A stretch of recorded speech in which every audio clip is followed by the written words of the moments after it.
Good evening, everyone. Welcome to the Balie, and also a very warm welcome to all the people who are watching from home.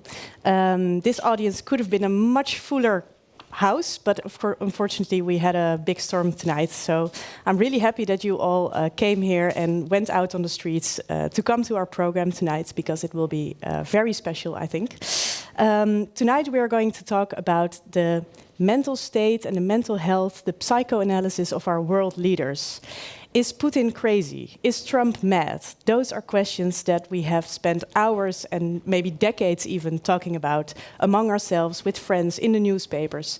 And tonight we will talk about that more in depth. We will talk about the personality of world leaders and the influence of that on their politics. And we will do that by starting the conversation, discussing the new book of Patrick Weil. We are very happy that he's here with us tonight. It's called The Madman in the White House. We will dive in the historical case study of the US President Woodrow Wilson. And later we will move on to the present to talk about Trump and Putin more with a panel discussion. But first, let me introduce Patrick Weil to you.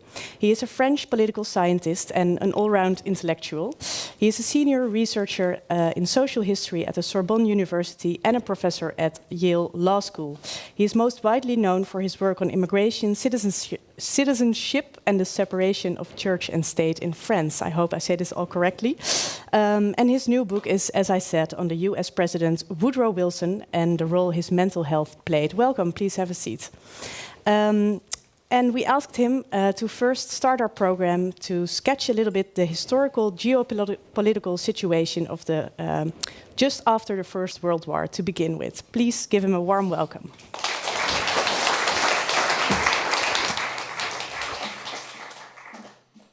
Thank you so much for your kind invitation. Thank you for coming in this special day of weather.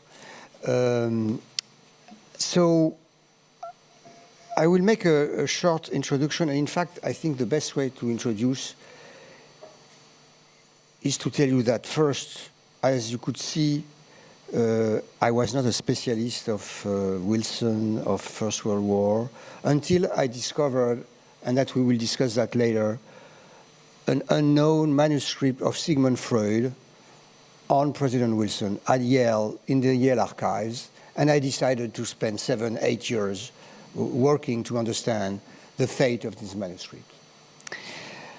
But because it was about, the manuscript is about Wilson dealing with the peace negotiation, I had to to start working hard on something I thought I knew a little about, like probably you have heard of, the Treaty of Versailles. All that is something we all learn at school. And I just discovered that I didn't know, what I knew was wrong. Let me tell you three things I didn't know.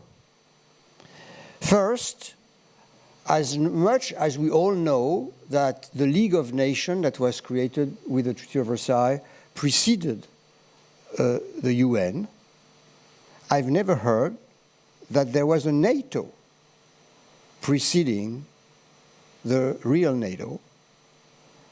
There was a Treaty of Defense that was signed by France, England, and the United States that would say that in case of German aggression, the US and the British would immediately send their military in the defense of France, which was a small NATO. And that was the treaty that made Clemenceau, the French premier, accept the whole frame. And I must say that even it was the interest of France, I've never heard in my country about this treaty until I worked on this book. The second thing I didn't know, because I was influenced, as probably many of us, by the book of Keynes on the Treaty of Versailles, it is that it was the request of the British negotiators that ended, it was to their request that the treaty ended imposing very high reparation on Germany. And that high reparation claimed by the British for a reason that is very understandable that if the reparations were low, Belgium and France, and the north of France has been really destroyed physically, would get the major part of the reparation. As if the reparations were high, then the British Dominion, Australia, New Zealand, Canada, South Africa, could get part of the cake, I would say. And they got it through a final acceptation of Wilson. And the last thing I didn't know, that even when I just come back from presenting the book in the US at Yale, in fact I started at Yale, my Yale colleagues were so shocked that the story is that this man, Woodrow Wilson, spent 6 months living in Paris in buildings which were called the temporary White Houses. He was running his country from Paris for 6 months. He negotiated the treaty on the basis of the 14 points he has presented to the US Congress, and he had the 14 points accepted by the German before the armistice, and then as the basis of the treaty signed by the Allies.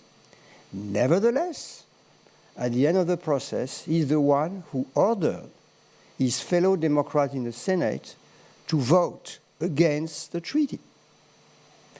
It's not the Republican who blocked the treaty. It's he, President of the United States, who ordered, and he ordered it for one reason. It is that the Republican has adopted a reservation that would say, in case of declaration of war within the League of Nations, the President of the United States has to respect the US Constitution. He has to go through approval of Congress, something already today most Democrats will claim you cannot go to war without respecting the Constitution. And for that reason, he ordered the Democrats.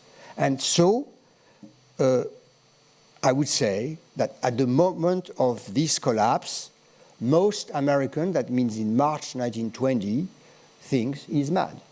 And the title Madman doesn't come from me. It comes from comment by people who have worked with him, who tried to convince him to approve this compromise, and he rejected it, despite the demands of the Brits, of the French, of all the allies, and he rejected it. So let's summarize in now a few minutes what was in the treaty. Wilson could be very happy with the treaty because he got what he wanted. He got the League of Nations. That was his obsession, to get to become the father of the world organization that will keep peace for the world. He got punishment in case of violation of borders by economic sanction. He was really the father of economic and financial sanction. And the territorial changes that came from the negotiation of the treaty were almost the one he has accepted in the 14 points. Austria-Hungary collapsed, but one cannot say it's because of Wilson, Clemenceau, or it collapsed from the rise of claim of independence from Poland, from Yugoslavia, etc., etc. And Germany lost, of course, the part of Germany which was Poland, the part which was Alsace-Lorraine, some parts which was Danish, but the German part, the Germany kept itself, and nobody wanted, except very radical French, like the French president or the French General Foch, to split Germany, and Clemenceau opposed it, and so Germany remained a country. So there was a big debate and a big issue about the reparation. So as I mentioned, the reparations were very high. They included pension of the families that have been, whose soldiers have been sent to war, so it was a very, very high price. But there was a clause that was saying that in case it would be adapted to the capacity of payment by Germany. And there was, of course, a clause that would say that Germany was at the guilt of war, but that was brought by American, in fact, diplomats to escape any legal suit against the imposition of payment to Germany.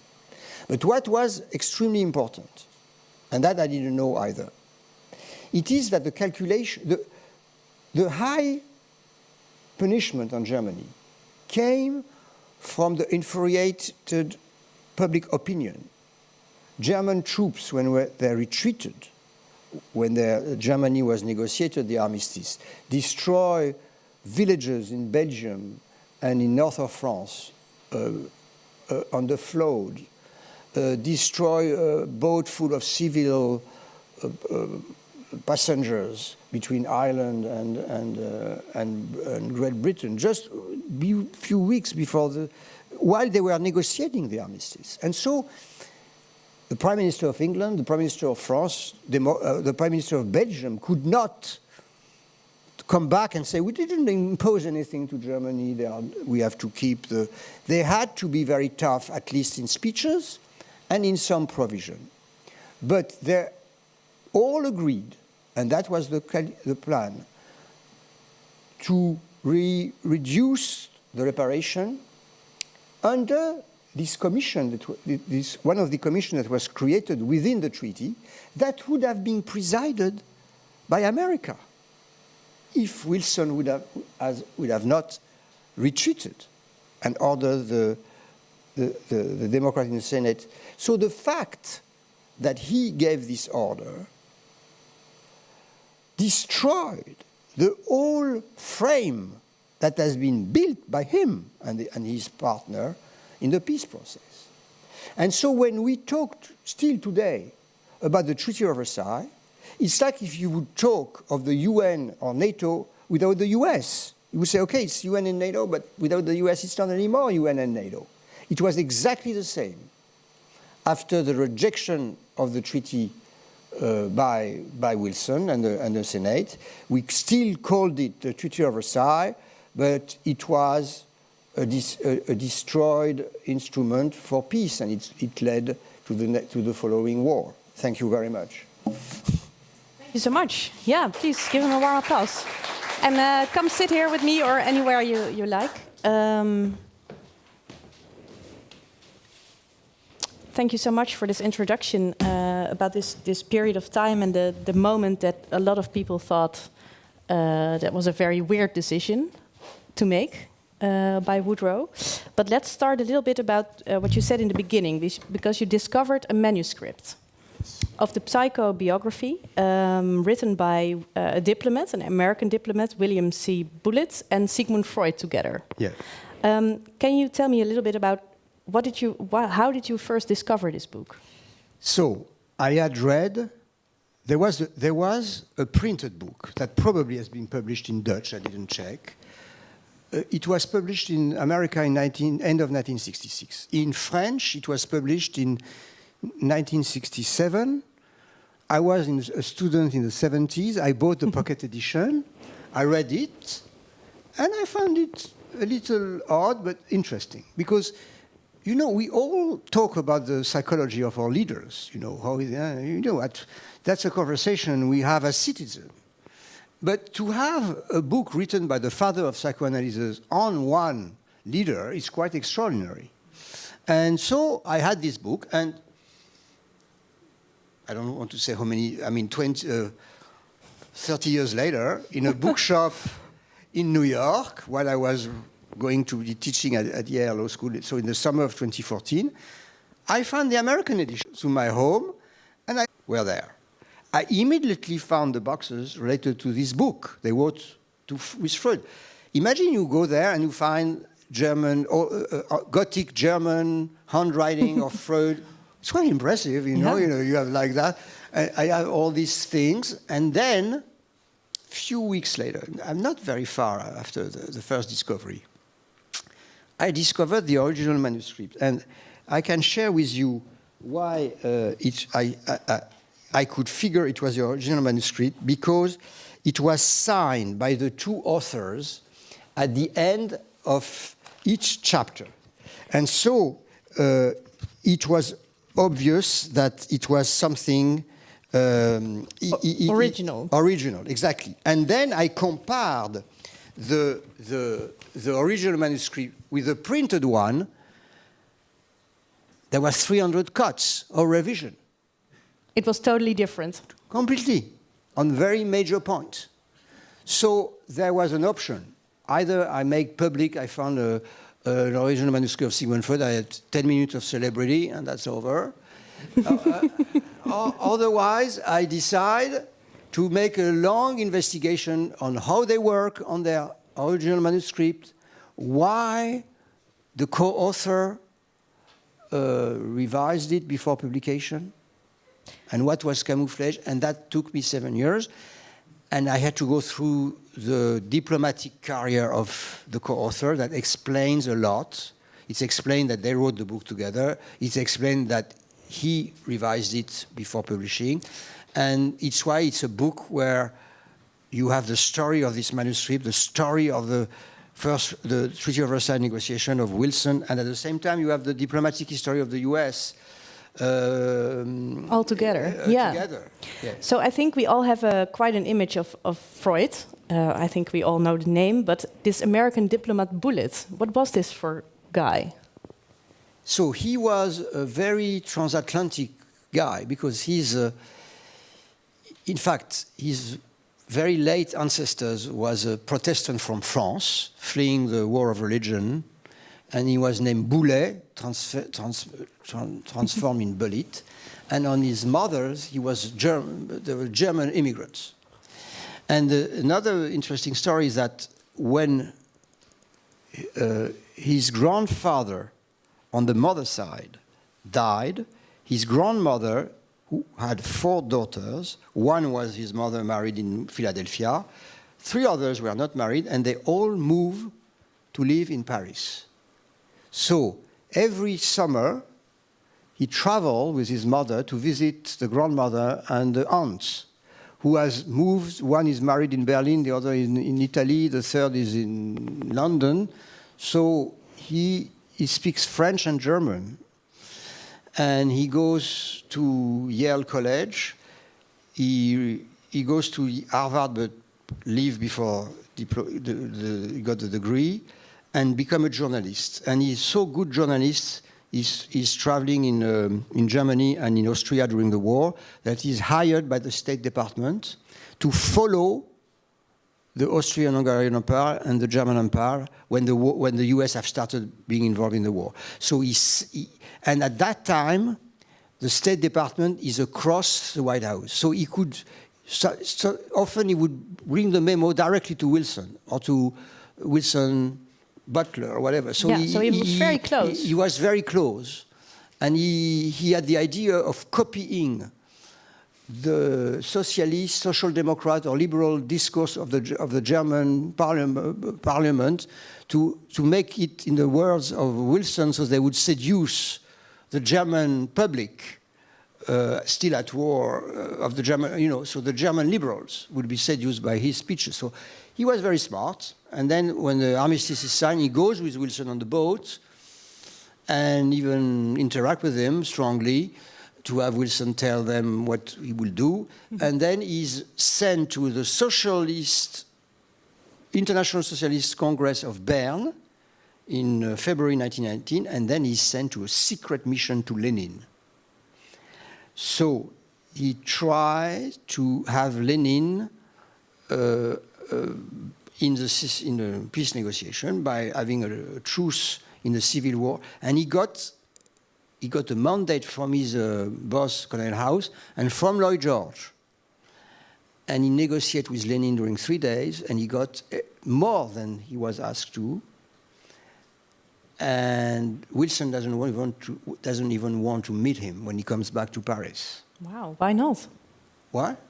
Doesn't care. He was not interested. So the deadline Lenin has put to the proposal ends without any. So of course Bullit is quite frustrated. He was 26. He negotiated directly with Lenin. It's quite something, and then he resigned from the American delegation when he see the draft of the treaty, saying it's unfair, etc. And his public resignation make the attention not of Freud, in fact, and of the Republican in the Senate. So they asked him to testimony, and he made a testimony that had a big impact because it. When he resigned, he met the Secretary of State who told him, if I was a senator, I would not vote for the treaty. So he revealed that. So that blew up. That blew up, etc. So that's. Maybe I was too long to my response.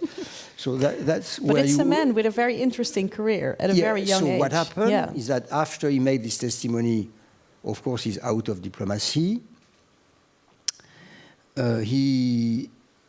He had a first marriage with a woman he would love all his life, but she cannot have a baby, so he divorced. He married the widow of John Reed, Louise Bryant, a very famous journalist, a radical journalist, and they moved to Paris. They have a daughter, and then they divorced again for other reasons.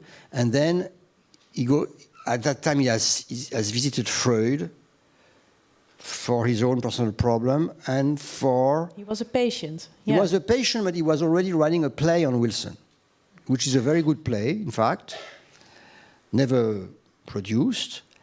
And then 3 years later, he went to Freud and said, you told me you were interested in writing on Wilson. I am writing a book on diplomacy. Could you write one piece? Chapter, maybe. A chapter in the book. And Freud said, I cannot write without you, and I cannot write if you don't bring evidence on Wilson, testimonies, facts that we can work together on. So that's the summer of 1930. And here is quite extraordinary because he got incredible testimonies. First of all, he got testimonies of the major intimate advisor of Wilson, and then he got the secret diary of Colonel House, who every day will dictate his secretary everything that Wilson would have told him. And Wilson would talk to him like you talk to your psychoanalyst. So he would speak about his nightmare, his feelings, he doesn't sleep, he doesn't know, everything was there. So that was an incredible material for Freud and for any historian who wants to do a psychological portrait of somebody. It's very rare. When we will discuss the comparison with other leaders, it's difficult to get inside their heads. To get all this information he could get to help Freud think about the portrait. But I think Freud had a rule that he can't analyze anyone that he hasn't seen in person. Yes. But for Woodrow, he made an exception. No, because he said it's not a psychoanalysis, it's a psychological portrait. It's not a psychoanalysis. Okay. I must say, what they found is quite convincing in my view, except they made some mistake. I think I brought in the last chapter my own addition that are quite, I think, are interesting. Can you tell something about the theory they had, or the? So, do you want me to tell you everything? In short, yes. So, because if we say that the title of your book is "The Madman in the White House," yeah. So the Madman part, what was it about? Well, I told you that the guy who comes to Paris for 6 months for negotiate a peace and then order to the Democrat to vote against. Yeah. And he pulls back. Yeah. And in fact, Freud wrote in his preface, when like Wilson, a man achieves almost the exact opposite of that which he wished to accomplish, when a pretension to free the world from evil ends only in a new proof of the danger of a fanatic to the Commonwealth, then it's time to investigate. It was in 1932. Hitler was coming to power. He wrote that. And imagine that the book would have been published in 1932. That would have, Freud was alive. He could have explained why he wrote that, etc. Yeah. That was but Bullit jumped in a diplomatic career, so they postponed the publication of the book. So Wilson had a very imposing father that officially he was loving fully. He was so imposing that he could not, every day he would bow on his knees and pray that everything he has done, his father would have liked it, until the end of his life, I would say.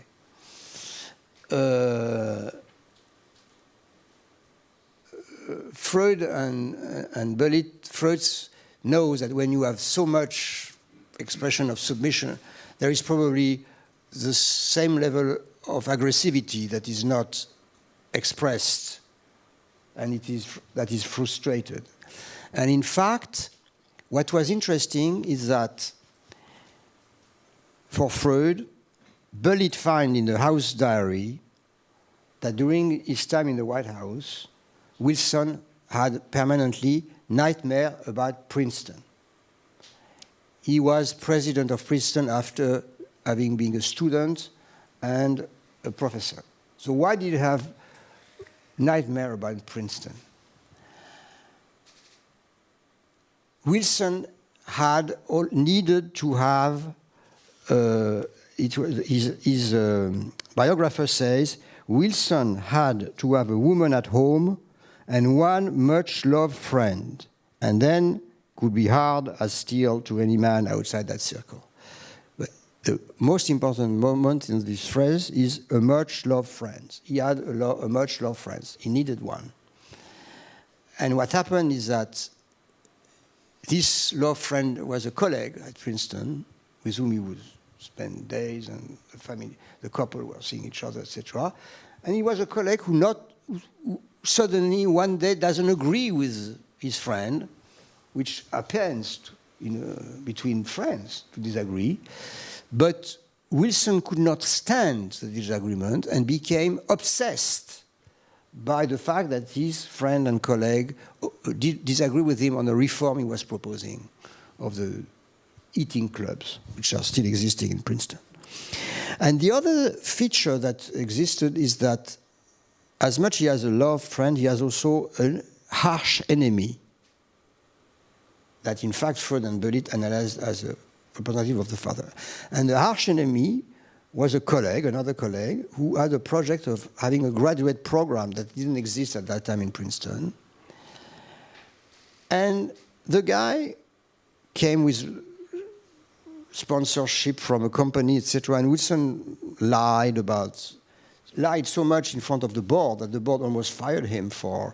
And he started campaigning against Princeton to the American public, saying Princeton reproduced the class, etc. And he became popular by attacking Princeton, his own institution, and then he jumped to politics.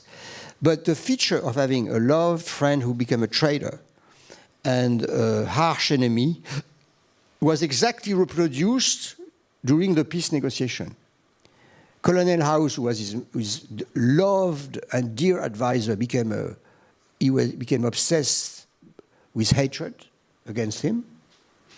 And his enemy, harsh enemy, was the leader of the majority in the Senate, Cabot Lodge, with whom he had a lot of respect because Cabot Lodge published his first article as an academic. He quoted Cabot Lodge in his major book on rational government. So it's also, so they analyzed the ambiguous relation to the father. They added something that Bullit suppressed in the book. So let me quote a very important moment. After a few weeks of working on the material he brought, Bullit came back to his hotel on November 1st, 1930, and recorded and wrote the following dialogue he had with Freud that day. Freud said, "You and I know that Wilson was a passive homosexual, but we won't dare say it." I said, "Certainly we'll say it, but subtly." Freud answered, "That's the equivalent of not saying it at all." And then, when you look at the original manuscript, it is said 11 times. That has been suppressed. Why? As they both agree, and Bullit agreed, because the passive homosexuality, which was in conscience, he didn't have any relationships. Bullit himself has analyzed that there is in the Christ this absolute model of bisexuality. because the Christ submit himself to the God the Father, and by submitting, he become God himself, which is quite an interesting theory that was brought in the book. And in fact, Wilson as a Christ, even identification that was completely, sorry to say, nuts, because that at least didn't work, because identification can work. He had a first identification that worked with a Prime Minister of England called Gladstone. So one day, he wrote to his, after reading an article on Gladstone, he wrote to his father, "I discover I have a mind." So Bullit gives a better explanation to this letter than Freud. Bullit says, psychoanalysis show that, you know, you have the play of the world. It's a Lacanian before Lacan even lived, because Wilson's father wanted him to be a minister of the church. And suddenly he could be still a minister, so he would obey the father, but he would be a prime minister. Even better. Which is a different kind of minister. So he would keep obeying the word, which was an obsession of Wilson, to obey the words, but do different project than the father wanted. And in fact, when he became president of Princeton, he says, "I feel like a prime minister." And then when he becomes president of the United States, the first gesture he does, he goes to Congress to deliver the State of the Union address, something that has not been done since Jefferson. So that the theory works. Yeah, definitely. And works well. I mean, he's have a first term that, but when he jumped to international affairs, he becomes the Christ. And that, I mean, there is a testimony of Lloyd George in his memoir, who says, one day we are meeting, and he says to the prime minister and president around, say, "The Christ did well in the principle, but he failed in the implementation. So I'm here to correct his mistake." The Christ. The Christ. He said that, really, in front of all the prime minister who were there to negotiate the peace. So they all look at each other, and they say, "Okay, we have to deal with this guy." But the Christ doesn't compromise. You don't negotiate the Ten Commandments. You ended as, if you don't prevail, you end as a martyr, which is what he did. Very interesting. And I want to invite our two other guests, because I think they have a lot to say also about more present examples. But I have one last question, and you will stay here, of course, also. It is always very difficult to think about what if. What if it was different? What if he didn't have this mental problems? But would you think that world history would look different if this treaty was, in fact, not pulled back? Of course, because you would have the United States in European affairs starting in 1920. Before the Second World War. It would be completely different. They would have been immediately, the French would be insured with their security, because what happened is that because the French lost the security guarantee, Clemenceau lost the French presidency, Poincaré took control of the French politics for a while, and he was radically for the reparation, and then he imposed a harsh reparation, and so people think that Keynes was right, but it was not right. If the treaty would have been passed, it would not have been that scenario, and that was a worse scenario. And so it was a catastrophic scenario that occurred, that would not have occurred if the United States would have been presiding all this League of Nations committee, and the treaty was designed to have the US at its center, and the US was absent. That makes history look very different. I want to invite Casper Thomas and Evert van der Zweerde to come sit with us. Evert van der Zweerde is a professor of political philosophy at the Radboud University. His focus is on democracy and ideology, and he is specialized in Russia. Welcome. Come sit with us. Nice to meet you. Very glad that you're here all the way from Nijmegen. That must have been quite a journey. Well, you can just talk into it and it will... Okay. Yes, in this case it was quite a journey. I started at 3:30. Wow. Well, Whereas normally it takes an hour and a half. Yes. So we're very happy that that's you're here. what's the name, Polly, I think, for you. The storm. And please, Casper Thomas, journalist and author, also come to the stage. He wrote the books, and I have translated this into English, The Authoritarian Temptation and America's Last Chance, which is a dooming title. And for 5 years he was also a US correspondent for the Groene Amsterdammer and het Financieel Dagblad based in Washington. Much of his time spent covering Trump. Welcome. Casper, I just heard you say that this period is the most fascinating period of history for you. Can you tell us why you think that? Well, I was actually referring to the period that Mr. Weil's book is dealing with. Exactly. Because I think that is the period, the progressive era, the moment that the US actually got its act together, maybe not fully, if Mr. Wilson would have been slightly less erratic. And the reason I'm so interested in this is because I think the US is now at a very similar point. The period that this book deals with, the US, for instance, was very polarized politically. It is so now. It had very big divisions between wealthy and poor people. There was a lot of power concentrated in corporate hands, also very similar to the US today. So I think if you look at the US now and then, so the US from now and almost exactly a century ago, is very similar in many ways. Yeah. We know the 20th century in many ways was the American century.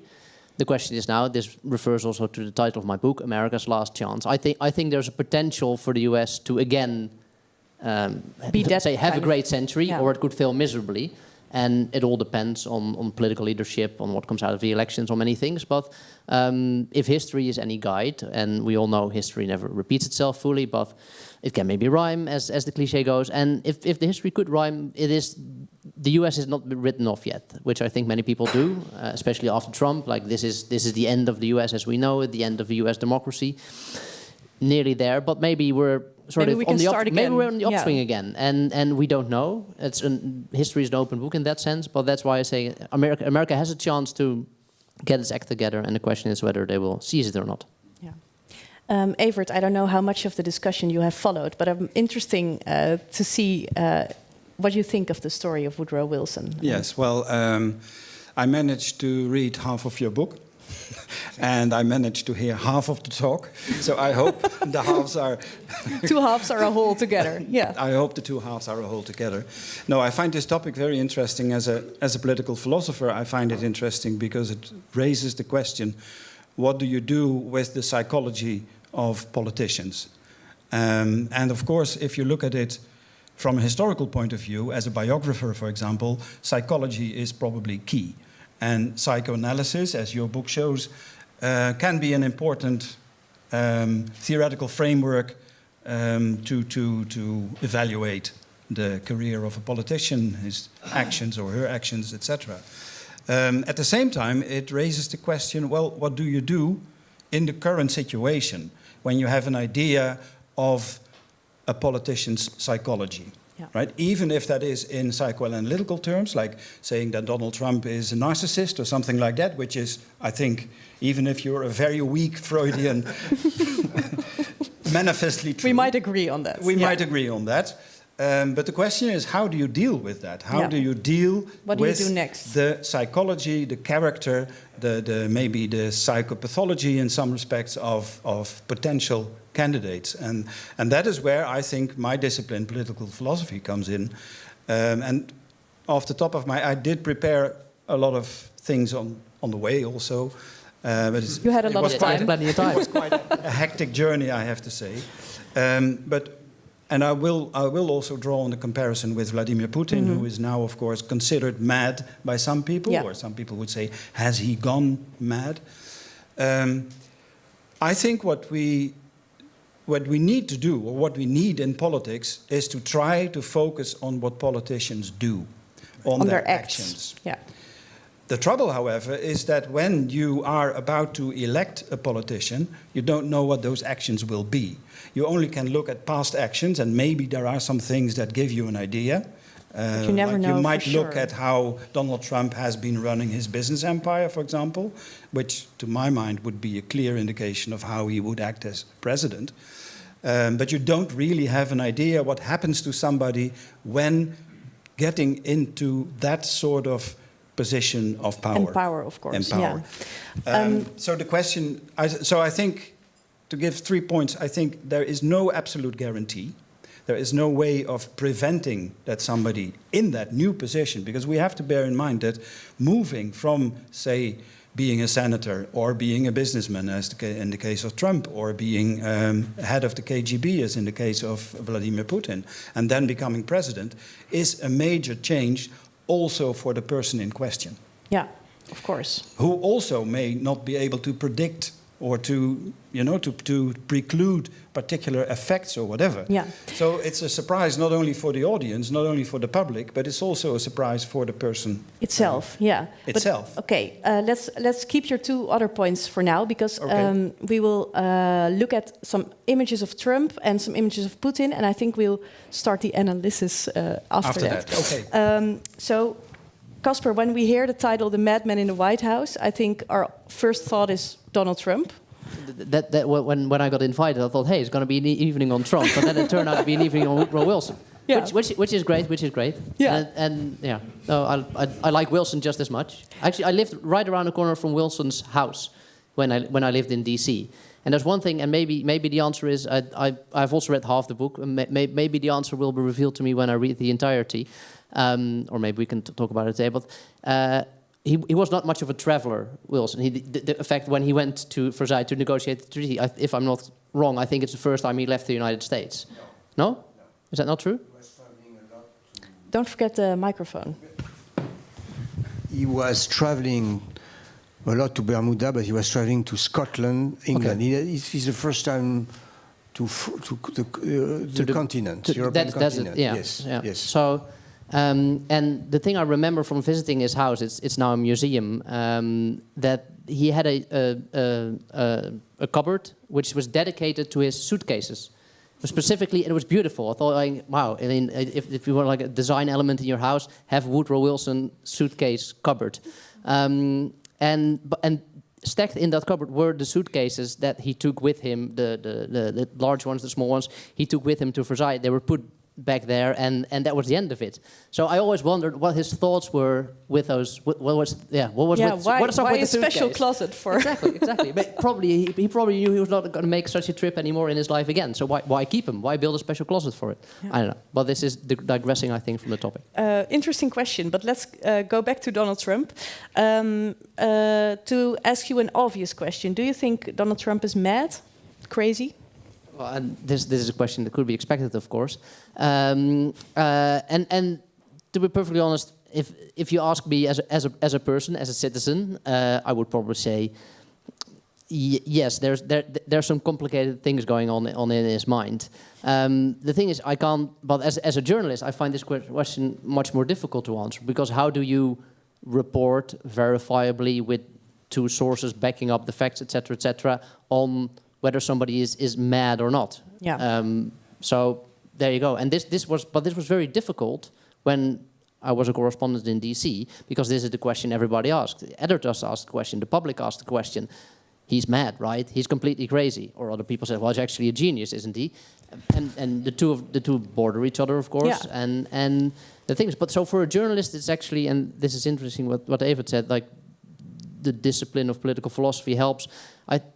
As a journalist, I think you're supposed not to touch the question of whether somebody's mad or not, or somebody's psyche, or unless an official report comes out signed by a bunch of doctors. Yeah, the White House doctor preferably, but the White House doctor under Trump just wrote a report saying he's in brilliant health. So there you go. We're going to watch a little clip from the White House Correspondents' Dinner. Do you want to introduce your fragment, or should we just watch? Because I'm not a US correspondent anymore, so I'm slightly more at liberty to psychoanalyze Trump, or to psychologically analyze Trump more now than I would have done during my actual reporting there.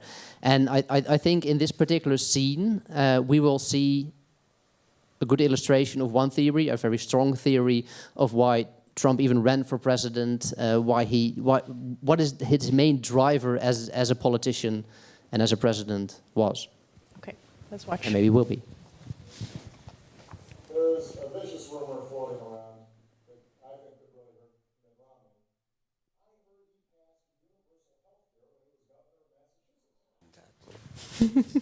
This is quite awkward to watch, actually. It is, and I haven't seen this for a while, and it strikes me again. I think this is the moment that Trump decided I'm definitely going to run for president, and I'm going to undo everything that guy over there did. Just take revenge, actually. Absolutely, and Reaction to humiliation. Yes, absolutely. humiliation. Yeah. Public humiliation. Yeah, that's what he's being destroyed by actually a certain type of establishment that he craves to be part of. There's one funny quip missing out of the little video where because Obama refers to the birth certificate issue. I think most people are aware of this, that Trump was very vocal on thinking, like fueling the birther conspiracy that Obama was not born in the US and therefore could not be president. And at that time, Trump was somebody who came out with that theory and everything. And then Obama says, I didn't find my birth certificate, but I'll show you my birth video. And then they show the opening scene of The Lion King. But like, everybody takes the mick out of Trump. They laugh at him, and Obama sort of questions his credentials. But I think the revenge exercise started there, but that's the interesting thing, and that's why this goes broader than just what goes on in Trump's mind there. Not just for him, but also for a lot of voters, of course. There was a lot of American voters for whom Obama, as the first Afro-American president, was unpalatable. And the idea that by voting for Trump you could undo that particular piece of history that had just happened. So I think he therefore, what I call this almost like a concentration of the psyche of many American voters.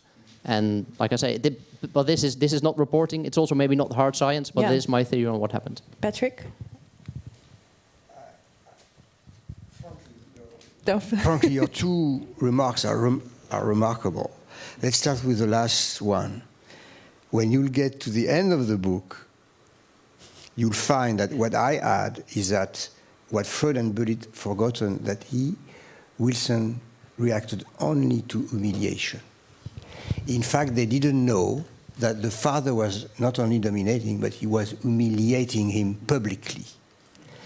And he never reacted to divergence with friends, but he reacted to public humiliation. So that's completely converging with your story, that's incredible. And what you said, I completely agree, because the issue is, people ask, say, what do we do? Now we know that, because the difference between Trump, Putin, and Wilson, that in democracy you are elected by words. These people spoke well to public who voted for them. But what about their acts? We don't check the acts. So you have a very important point. Maybe the reform should be that when we recruit a president, we should check more, have a committee that would...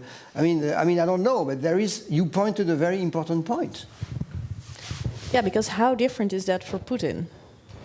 Well, yes, but I think... As I was watching this video, and I'm in the half of the book that I read, of your book, I concentrated on the parts on Wilson. So I did read the last chapter with your theory of the public humiliation. And if you see that in Donald Trump as well, I think in a certain way you can also see it in Vladimir Putin, but in his earlier days. So Vladimir Putin, if you see him now, he's very small. He's not a big guy. And he has always been this little boy. When he grew up, he was born in 1952, when St. Petersburg, or then Leningrad, was still in ruins after World War II. It was very poor. He grew up, I visited the street where he was born. Now it's all relatively well established, but it was a poor neighborhood. And he was one of the boys who would move around and maybe loot some things and be nasty and try to escape from the police, etc. But he was the small guy, and he would often be humiliated by the others. And what do you do when you're small and you are smart? Because he is very smart. He studied law and he graduated with a gold medal, so he is not a stupid person. What do you do if you can't win fighting? You start arguing, you start being not strong but smart, right? Okay. Outsmarting other people. Later on, learning judo, because if you learn judo, you cannot be defeated, because you use the other's force in order to win. And that is the kind of thing that pops up in his psychology. So there is, I think, a sense of humiliation. One of the things that biographers say about Putin is that he cannot stand losing, because he has done so too often in his childhood. So I'm not a psychoanalytic, but I think that there is something there. Although at the same time, I want to immediately add, I think we need to be very careful putting too much weight on the psychology of politicians, and we should try to move towards judging their deeds, their actions, and evaluating them by that. Even in the case where you have clear signs that there is something off. Something off, yes. Yeah. Maybe to add to that, like, but again, Putin here is a representative of a feeling of humiliation shared by many Russians, which is, I think, explains the appeal for many Russians of Putin. The idea of a failed, essentially your country and your model failing. The outside coming in and telling you what to do, and also taking all your money and your state possessions and all these kind of things. The whole idea of grievance and humiliation on the global stage of Russia is then embodied by Putin, and explains why many Russians for a long time were very happy with him. This is a very good point. Well, it's half of a good point, I think. The good half is that indeed this is part of Putin's charisma. So the sense of humiliation, international humiliation, the idea of this person is putting Russia back on the map again, that is something that appeals to many Russians. But in the case of Putin, it's not about a system. It's not about socialism or the Communist Party or anything like that. It's about the powerful Soviet Union. And ultimately, for him, it's about Russia. If you look at what Putin says about Russian history, he identifies with the great Tsars. And then Lenin is the big enemy. He is the criminal who destroyed the Tsarist empire, and Stalin is the hero who restored it under a different flag. But the flag is not important for Putin. He is not nostalgic about socialism or anything like that. He is nostalgic about a strong state. He's nostalgic about the kind of how do you call that, power position that really organizes and dominates the country, no matter what the system.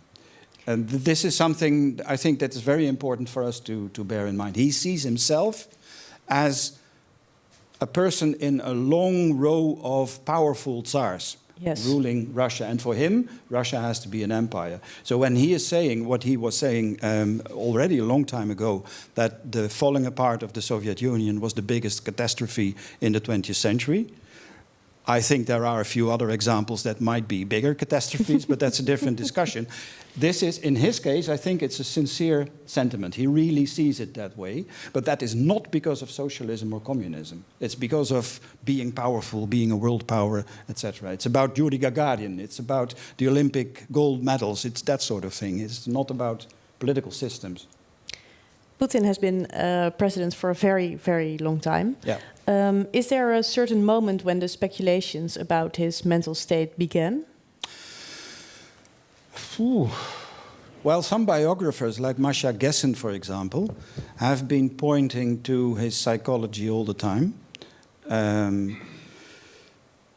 associating him with a criminal background. He came to power when he was in the GDR. He was head of the KGB in Dresden when the Soviet Union fell apart, or when perestroika began, actually. For him, that already was a betrayal. So Gorbachev was a big traitor for Putin. And when he returned to Russia, or in the beginning the Soviet Union, but then under Yeltsin started his political career, first in then St. Petersburg, as vice mayor, I think, deputy mayor, and then gradually moving up. I think in the beginning, most people would see him, on the one hand, being in that sort of position implies criminal ties, because the Russian system, just as much as the Soviet system, was deeply corrupt. So it's impossible to be a politician in Russia without being corrupt. Simply impossible. And there is this direct connection between the economy and politics in a way that is perhaps more obscured than it is in the United States, but not less. Yeah. So in that sense, criminal, yes, in the sense of lying, cheating, and that sort of thing.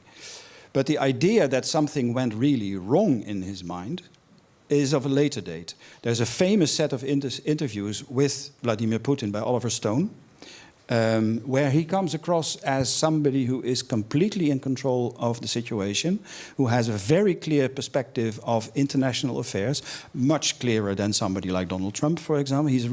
He knows what he's talking about, and it makes sense what he is saying. According to many people, it started after the moment, historical moment, when he indeed put Russia back on the international scene, which was in 2008 after the financial crisis, then in 2011 after the manipulated presidential elections. Gradually, Russia was, on the one hand, becoming stronger, at the same time becoming less respected. No longer considered a possible partner for the European Union, for example, less and less. Interesting. And that's a very, and some people will say that that is where something started to change. And why do you think that had an impact on his mental state? Well, because I think he really had to change his mindset. I think he had, from the beginning of his presidency, first of all, he wanted to repair what Yeltsin had been doing wrong, which was weak diplomacy. And he wanted strong diplomacy. He succeeded. Helped, of course, by soaring fossil fuel prices. That was his luck, because in the first decade of the 21st century, the average income of Russians multiplied by 5 times, which is an important explanation for his popularity. And it not only meant more money in people's pockets, it also meant infrastructure. It meant hospitals, healthcare. I mean, he put a lot in his own pocket and those of his cronies. At the same time, there was a lot of investment in the country, and people have enormously appreciated that. But something started to change when he became, how shall I put this, when he stopped being a respectable world leader, one among the many, and when he started his own course, when he started to no longer respect international law, international legal order. The annexation of Crimea is, of course, an important fact there. Yeah. Because, you know, if the Russian government at the time had made a case with the United Nations, let's organize a real referendum on Crimea and see what the people on Crimea want, they would have chosen for Russia. There's no doubt about that. They would have wanted to be reintegrated into the Russian Federation. So why not do that? The only answer I can think of is to show that you don't care about the international legal order, that you don't care about international recognition, that you want to do it your own way. Yeah. There is a parallel with Trump there, by the way, I think. Well, the admiration of the one for the other and the slight manipulation of the one of the other, I think, comes from somewhere. Yeah. But I do think it's interesting to see that with Trump, Putin is of course not elected, so he is just put in place, and he is somewhat also far further away than Trump or Woodrow, because they have to talk to the public, they have to make speeches, just like you said before. And with Trump, people chose the craziness, I think. Yes, and the craziness was part. I mean, the entertainment appeal of Trump should also not be discounted here. He was a celebrity recognized from TV for many voters. So that, I mean, it's like all those elements play a part. And actually, what this relates to a question I've been having, and I think Patrick, you write about it in your book also, or whether it's easier to read a dictator than a democratically elected president, and. I'm not so sure whether one is easier than the other, because I know Trump was an elected president. Is he easy to read? It's easy to give a reading, but that is not the same thing as easy to read. Putin, we find very difficult to read at the moment. If anybody knows what happened, I know, what was it, 2 weekends ago, in the mind of Putin, he apparently is very difficult to read, and it took, I don't know, 2 great minds of the 20th century, many years to read somebody like Woodrow Wilson. So I don't know. Patrick, can you explain something about the difference between the democratic and the dictatorship that you write about in your book? So what I would like to mention one thing I didn't mention about Wilson. Wilson has a kind of crazy relation to his words.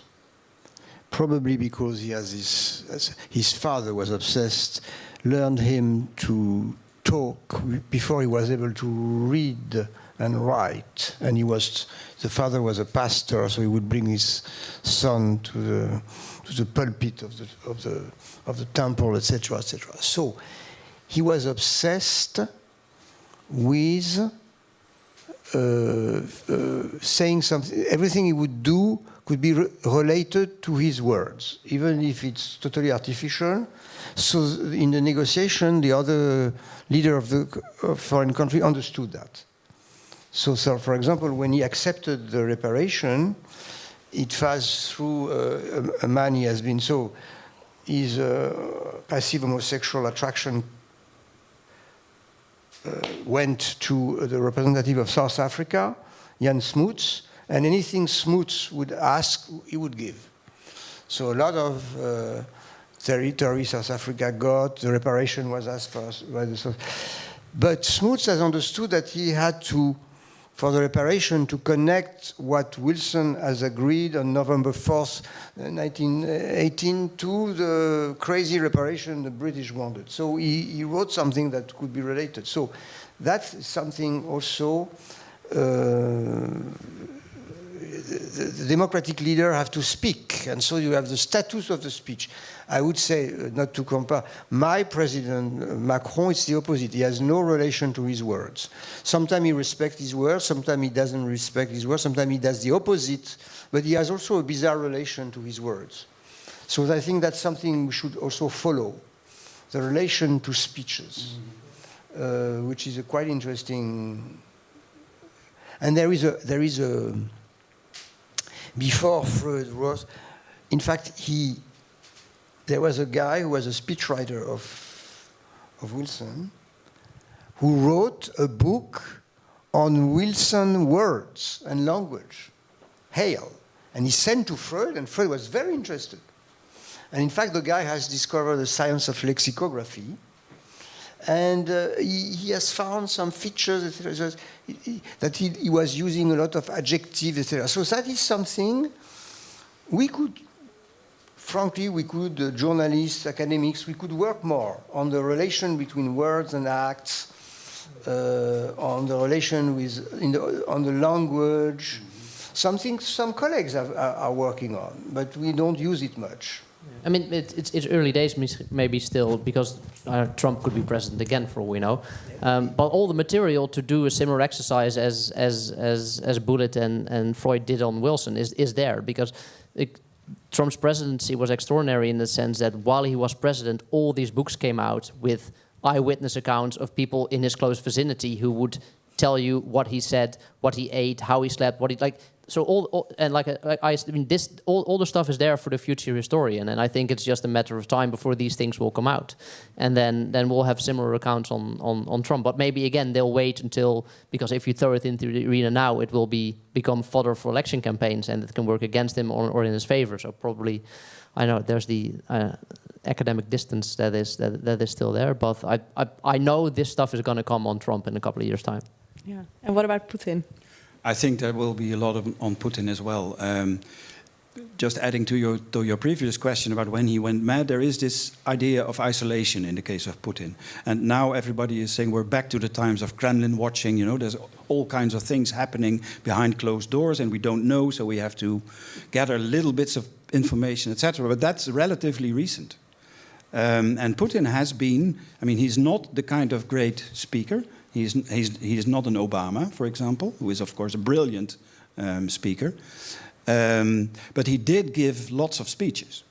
And he did speak with audiences in what in Russia they call прямой эфир. It's direct transmission. It was not so direct because it was, of course, staged. But he did reply to people directly in very everyday language, talking about their concerns, etc. Also, I would like, so that there is this isolation which is relatively recent and according to some people has to do with the COVID pandemic. Yeah. which has isolated Putin from the rest of the world.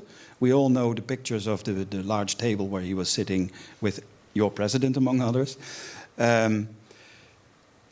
This also has gone along with what I think is really a game changer in the case of Putin. He used to have very broad spectrum of advisors in the first decade of the 20th, so the first decade of his presidency. He used to listen to very many different people, different voices. He founded universities specifically to study international relations, to do gender studies, that sort of thing. They would be gender studies in Russia was big around 2010 in a university directly financed by the Kremlin, by the president, from his own pocket, so to speak. And that has changed because now he only listens to people who tell him what he wants to hear, and he seems to have a very strong aversion against being contradicted and things like that. There's a parallel with Trump there as well, I think. Yeah. I want to nuance a little bit the opposition that is being made between democracy and dictatorship. I think there are many things that we can say about the way in which American democracy functions, especially at the level of presidential elections, that make it less democratic than many people would like it to be. Yeah. Let me put it that way. And in the case of Russia, we have to remember that up to the latest, well, not the last, but the previous presidential election, 2012, I believe, when he was re-elected after Medvedev had been president for a while, Putin would have been elected in free elections as well, because there were several candidates, and he was by far the most popular one. The elections were manipulated, heavily manipulated, even manifestly, openly manipulated. I mean, the footage about the manipulation of the election was on the street immediately, which is a parallel with the Crimea case. He wanted to show, I don't care about the elections because I will be elected anyway. But the manipulation took place in the big cities. In the countryside, he would have won without any problem. Easily. But in the big cities, especially in Moscow, he might have lost. He might definitely have lost certain districts. The districts with the intellectuals, the districts with the politicians, the economists, etc., the elite. Yeah. And that he didn't want. So, again, we're talking about humiliation in a way. He didn't want to lose the capital, even if he would win the whole country and thereby be elected president. But still, we have to remind, I think, that Putin did not start as an absolute dictator. He wasn't put there by Yeltsin in a dictatorial manner. Yeah. There's a lot of manipulation, but there's also a process in which he grew into the kind of dictator that he now is. Yeah. I want to go to the audience to see if there are any questions. But lastly, I want to ask you about the Christ complex that you mentioned about Woodrow Wilson. And I'm curious to see if you recognize that in Putin and Trump. Well, I think we can be short. I don't think Trump has a savior complex. I don't think he wants to save anything but his own. I don't know, himself, his own reputation and all that. And I think the strongest parallel, actually, if you want to tie all three together, is that they desire something which they in the end up destroying by desiring it. I mean, Putin will likely, or hopefully maybe, bring down the downfall of his regime by desiring to restore Russia as a great power. Wilson brought down the thing he strove after, and Trump will bring down himself in all likelihood, or is bringing down himself. So maybe that is the strongest thing to, I know, if you want to put a wrap around it. Yeah. Death drive, in a way, in Freudian terms, right? Death drive, yeah, destroying what you're trying to. But in the case of Putin, I mean, there are two schools here, and I'm more of the school who says Putin is trying to defend his own interests, he's trying to defend his own power position. He's pretty much like Stalin in that sense. Stalin's favorite book was The Prince by Machiavelli, which he read many times, so he knew it by heart, so to speak. And Putin is a bit of the same type of personality.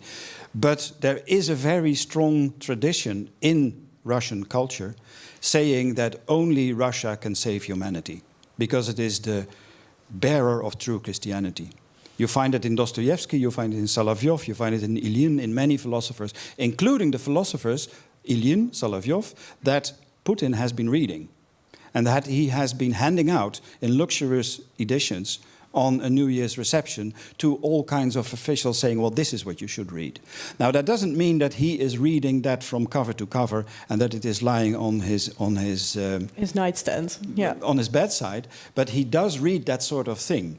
And this is a strong motive, and the current, from the Russian side is framed as a culture war, so a war against the West, and by that they do not just mean NATO, they also mean liberalism, individualism, hedonism, and things like that. Now, clearly, Putin himself has a very luxurious life. I mean, if there is a hedonist in the world, it will be Putin, just as much as Trump, I think. But this discourse is something that people in Russia really believe in. Yeah, so it's not just Putin and his own mind, it's in the culture of Russia embedded, actually. It's embedded in the culture of Russia, and it is a Christ complex. In Dostoevsky, you find this motive that because Russia has been suffering so much, the crucifix, it will save humanity. That is a Christ complex. I envy you. With Putin, actually, there's something to work with. I mean, Trump never hands out books to anybody unless it's the art of the deal. I mean, that's... But I heard something that doesn't say that his father's second name was Christ.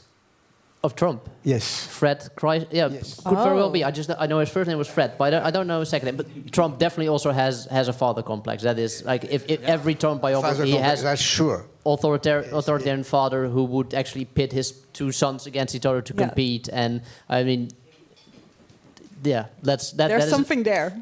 You could have an entire evening on Trump and his daddy.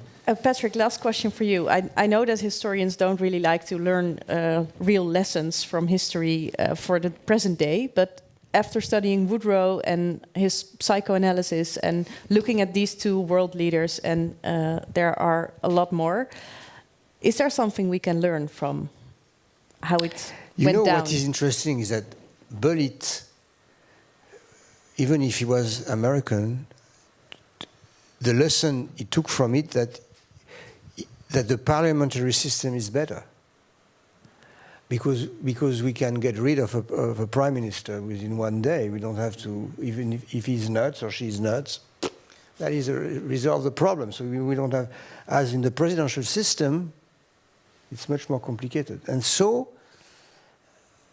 I would say that I am living in a presidential system that is officially not, because we have a parliamentary constitution that is not respected formally. But frankly, I think it's a question mark.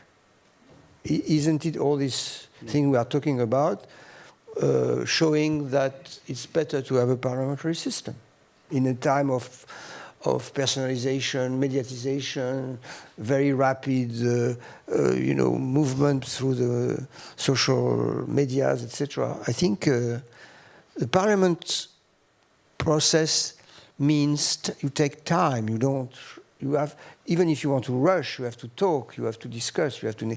So I think that tells things in favor. We are not talking about prime minister here. We are talking about president. So that is something. Then we'll be out of a job, because then we don't have anything to talk about. Well, you still will have a lot to talk about, I think. Okay, I will see if there are any questions or remarks in the audience. Don't be shy.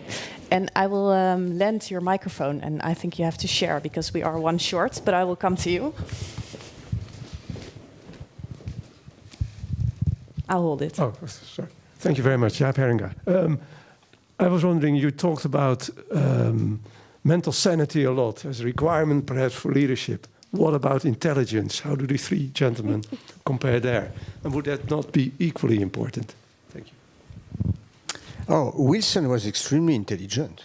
He was and creative, and I didn't tell. He could not read before the age of 9, write before the age of 11. but he wrote his first major book at the age of 25 or something like that. So he was, and it was congressional government. It was an extremely bold analysis of the American institutions. He was extremely smart. That's no question. And I think we already heard that Putin is very smart as well. And what but about yeah, what about Trump? If we are to believe Mr. Trump himself, he has an IQ that is off the charts. But but also this is why this is funny. We don't take Trump to be a smart man because he doesn't hand out books to people and he says things that sound silly. But I don't know. There's also a certain sense of savviness, of course, that you need to have to come as far as he did. So I wouldn't write him off as daft or stupid. Or I mean, he knew exactly what buttons to press to become the United States president, even if I don't know, or might have been an accident of history. I don't know.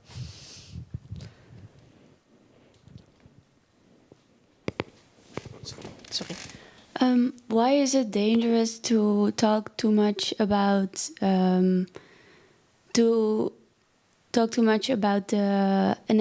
psychoanalysis of leaders? Do you feel like it could be like a witch hunt in which we only talk about their mental state and then disregard everything they do? And then another point that may be also related, that what if as a humanity we are also insane and going crazy, and we say that these behaviors are normal because they have a goal and they're getting to their goal. But yeah, in the end of the day, it's about also people being happy. So are they not insane that this is the way they try to be happy?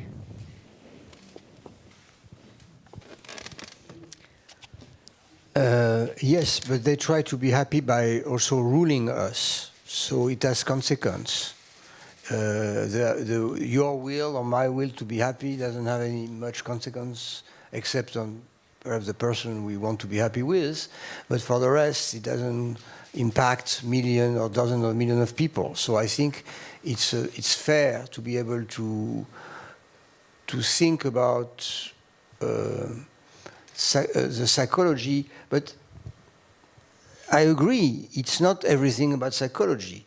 It can, but it's also, I don't think, it's also wrong not to mention psychology, because political scientists, for example, or historians are very cautious in using psychology, to the point that they don't use it. There was a time where they were using it more, but I agree. You have to show. You have to make like to prove that it is important. But I want to quote you. There was when the book was published in 1967. There was a very famous journalist who reacted to a bad review of the book in a letter to the Washington Post. His name was Frank Waldrop. And he says, Freud and Bullit books demonstrate how pallid and incomplete historical and biographical writing must be in avoidance of the evidence which count in the measure of a public personage. State papers, however elegant, are no final measure of a president's influence on the life of others. They are also his secrets, laid on his soul long before he thought he could call it his own, and which he, like other men, must seek to endure without acknowledging them to exist. They matter. And so, no protestation but acts are what we must, it goes in your direction, are what we must consider in choosing among those who would lead us, whether a Wilson, a Hitler, a Stalin, or a Mao. So I think, you know, it's interesting because it's very rarely acts that we assess when we elect a leader. It's much more speeches, program, capacity of mobilizing the crowds, etc., etc. And that is perhaps something we can reform. I was thinking, but maybe there's a sort of hierarchy where we look at these things, because I would say I would also be reluctant to immediately jump to the psychological realm and find the answers of why a particular leader does what he does or she does there. That's why I think your book is so interesting. I think you need the psychology when the rest doesn't make sense. Like in the case of Wilson, it doesn't make sense that he would go against the treaty that he basically had designed himself. And if the other explanations don't work, if the political machinations don't pan out, if it doesn't make sense from the power play in Washington, you need an alternative explanation. And I think that is where the psychology maybe comes in. But I would say don't go there first. I totally agree with that, with your last remark. And by the way, the passage that you quoted was the first passage that I wanted to quote in the notes that I had prepared. I think that I agree completely with you. You shouldn't start there. We should start by focusing on policies, on acts, on deeds. But when that fails, then maybe you have to move to the psychology part. Still, I think we should be, well, as citizens, we ought to be reluctant not to disqualify politicians too easily by demonizing them, criminalizing them, or psychologizing them. Not because they're not criminals or madmen, but because that's not the way politics should work. And I think we also have to pose the question, the serious question, which goes back to this discussion about presidential versus parliamentary systems also. Why do the kind of people that we, I think with good reason, do not like or even do disgust, why do they rise to power? What does that tell us about the electorate? What does it tell us about electoral systems? What does it tell us about charisma and the way it works in society? And that, I think, points to different kinds of institutions, more checks and balances. And there, I think, a preference for a parliamentary system does make sense. But it also points to things like civic education and critical discussion.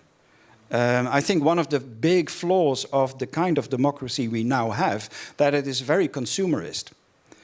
And I'm not talking about the people in this room, because they probably are critical citizens, but I'm talking about the bulk of the electorate who will give their vote.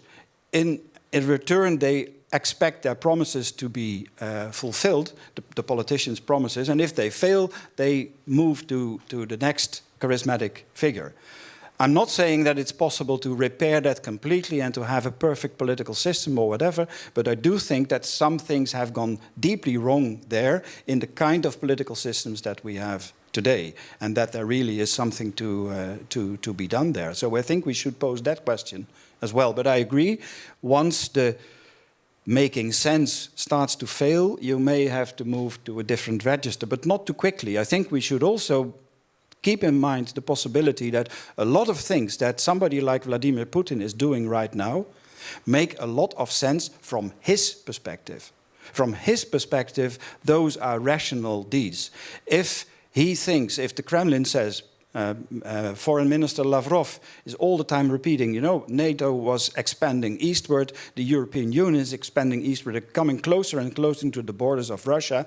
We may find that ridiculous, but from the Kremlin, seen from the Kremlin, that's a serious threat. So in that sense, it's not irrational to say, well, we should do something about it, we should defend something, etc. So I think we should also try always to look at the politician in question and to pose the question, why does this policy make sense to that politician? Even if we think it's crazy, they may be doing crazy things, but doing crazy things, most people in this room will have children, and if not, you have been a child yourself. Doing crazy things is not the same as being crazy. Yes.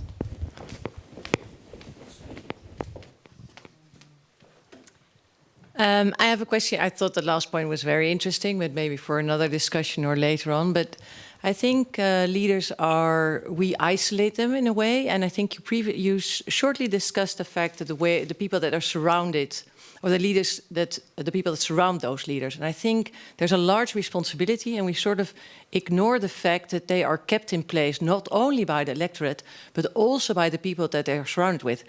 the guy that you talk about, which I'm not very familiar with US politicians, but when he went back and he decided to advise differently, those people decided to follow his advice. Like Putin is surrounded by few people now, and he doesn't, you call it the echo chamber. So big leaders end up in echo chambers, a very familiar, how do you would say, concept around leadership. And Trump has done it as well. Everybody that disagreed gets fired. Can you talk a little bit about all those three people and the people that they surround themselves with, and the responsibility that they have in keeping this kind of people in place, even moreover, installing that kind of ego and in enhancing and enforcing that kind of behaviors, because it's not only them, it's who they surround themselves with. Shall I start? Okay. Yeah, I think this is a very important point. It goes back to this discussion about presidential versus parliamentary systems. I think one of the setbacks of a presidential system, especially the type of presidential system that you have in France, that you have in the United States, that you also have in Russia, is that an elected president can replace all the people in all the ministries. So you get the president's crew, so to speak.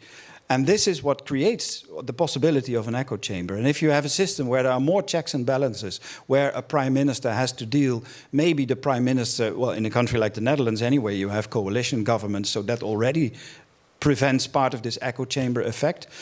But anyway, they cannot replace the high officials in the ministries. They stay there. Partly in the Netherlands, this is a problem, so there's a problem on that side as well. But it does address the other problem, which is that the person in power can really, if she or he wants, replace the entire staff by her or his own people and not be contradicted anymore. Which I think that goes back to what I said in the beginning about the fact that somebody gets to a position of power has an effect on that person as well. And is a surprise to a certain extent, and may be an occasion to, I don't know, to develop particular characteristics that were more dormant before, so to speak, or to fully develop a Christ complex or whatever kind of complex people may have. We all have complexes. We all have frustrations. We all have our issues, right? The question is, how do they manifest themselves, and how are they being checked by others who are saying, well, listen, I know you have a problem here, but now stop. Maybe to add that, I think there's a strong element. This goes both for Trump and for Putin as well. And on Wilson, I will not speak in this case, but where people surrounding the president actually can use the president as a vessel for their interests. So there's a strong, Republican elite who benefited very much from Trump being president in the United States, and this actually diminishes the idea that this person in power, whether it's the president or in Moscow or in DC, is actually such a powerful person. Maybe he's actually not powerful at all. Maybe he is an instrument used. And the funny thing is, the people who do this, who are surrounding the president and use them for their interests or their ambitions or their goals, probably know the president or the psyche of the president very well, because they know which buttons to press in order to move him or her in the right direction. And like, I don't know whether you agree with, but the thing that made me understand Putin the most is this book written by Michael Sigar, All the President's Men.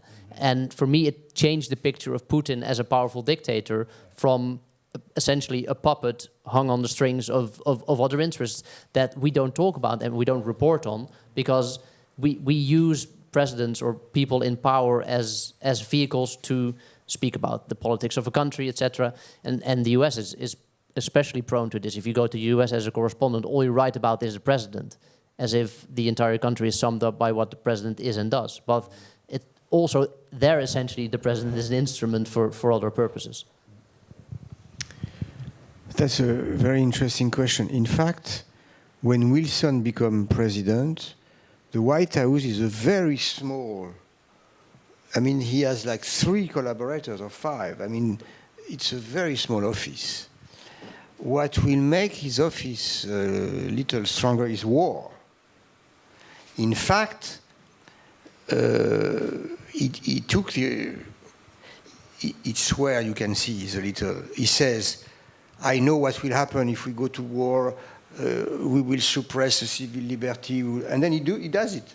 He says exactly. He goes to war and he does it. So he creates war office, war bureau. He creates under Herbert Hoover.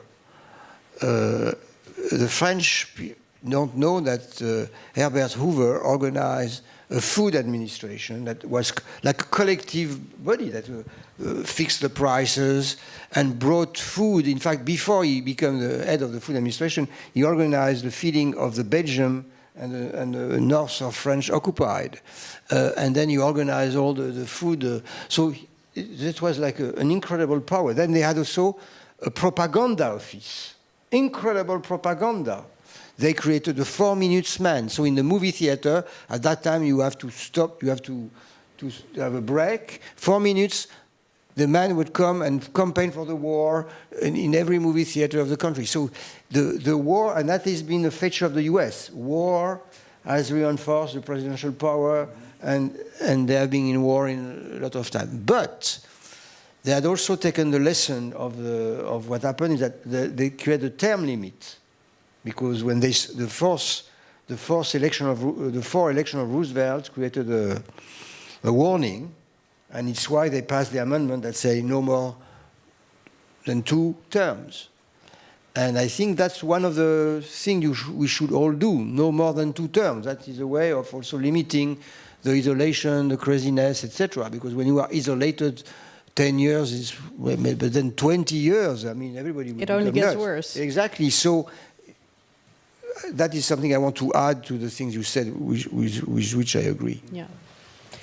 I think there's a lot more to say, but I think we can talk further with each other in the cafe as well. Thank you all so much for being here. Thank you, Patrick Weil, Evert van der Zweerde, and Casper Thomas for being here. And I think you will stay for 1 glass of wine maybe to talk if there are some more questions. So thank you so much.